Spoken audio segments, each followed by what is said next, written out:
आधुनिक समाज रे समस्ते चाप अनुभव करती। चाप हेउछि बाह्य उत्तेजनार उत्पन्न मानसिक किंबा शारीरिक थकापणर अवस्था। जेतेबेले आपण क्रमागत चापरे थांती तेबे एहा हृदघात, अल्सर किंबा उच्च रक्तचापर कारण होई पारे। एहा व्यतीत एहा अनिद्रा एवं उदासीनता भली गुरुतर मानसिक रोगर मध्य कारण होई पारे। अन्य अर्थरे एहा आममानक स्वास्थ्यर शत्रु। तथापि अंतस्राव हैंस सेली जी प्रथम थर चाप को परिभाषित करथिले निम्नलिखित दृष्टिकोण को सामने रखिले। चाप सब बेले खराब नुहे।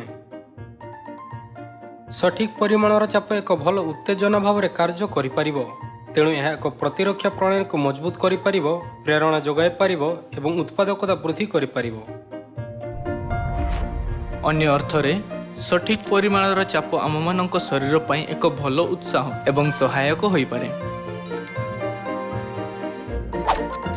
एक एपरी दुनिया रे जहाँ प्रतिदिन 24 घंटा व्यस्त रहे, आममानक चाप को भल उत्साह रे परिणत करिवार उपाय कौन? जड़े कर्मचारी अछंती जे तांको चाप को एक भल उत्साह रे परिणत करिथिले। मु बिल्डिंग रो ऊपर महला रे काम करे।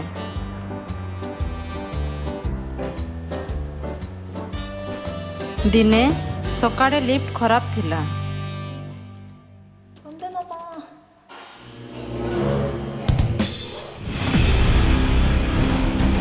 लिफ्ट खराब हेबार खबर मृत्युदंड भड़ी, कारण मु आदौ व्यायाम करे नाही।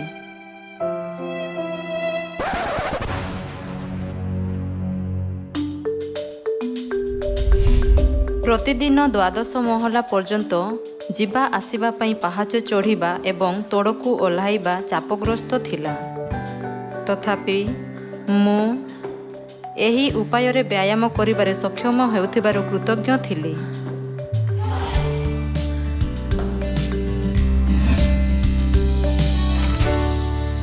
पुणी गोटे सप्ताह परे मो सहित किछि आश्चर्यजनक घटना घटीगला।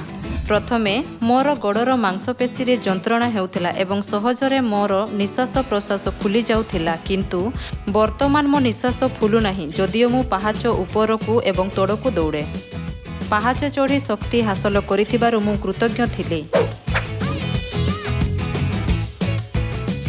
कृतज्ञ हेबार आउ एक विषय हेउछि जे एक संगरे पहाच चढ़िबा समय परस्पर को उत्साहित करुथिबा सहकर्मी मानक मध्यरे बंधुता आउ अधिक दृढ़ होई गला।